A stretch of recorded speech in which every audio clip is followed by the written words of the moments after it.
ৰাজ্যৰ বিধ্বস্ত পথে বাৰুকৈ জ্বলাকলা খুৱাইছে ৰাইজক। নিৰ্মাণৰ লেহেমীয়া গতি আৰু বিষয়া ঠিকাদাৰৰ হেমাহিৰ বাবে জিয়াতো ভুগিছে ৰাইজে। নিৰ্মাণৰ লেহেমীয়া গতি আৰু পথৰ বিধ্বস্ত ৰূপ দেখি দেওবাৰে খঙত অগ্নিশৰ্মা হৈ পৰে মন্ত্ৰী হিমন্ত বিশ্ব শৰ্মা।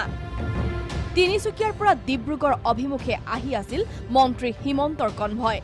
মুখ্যমন্ত্ৰী সৰ্বানন্দ সোণোৱালৰ গৃহ সমষ্টি চাবুৱাৰ ৰাষ্ট্ৰীয় ঘাইপথ নিৰ্মাণৰ কাম দেখি ৰৈ গ'ল মন্ত্ৰী হিমন্তৰ কনভয়। মাতি পঠোৱা হ'ল 2 অভিযন্তাক। 37 নং ৰাষ্ট্ৰীয় ঘাইপথৰ দায়িত্বত থকা 2 অভিযন্তাক ৰাজপথত দিলে ধমক। মোক চিধা চিধিকৈ এই ৰাস্তাটো কৰাৰ কাৰণে কি লাগে?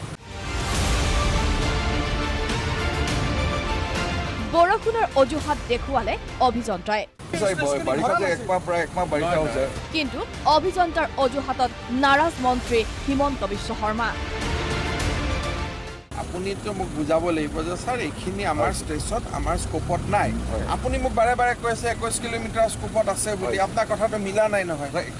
SDO কোন আছে ইয়াৰ SO কোন? তাতে বলক মোৰ ৰাস্তাটো থিয় হৈ মোক।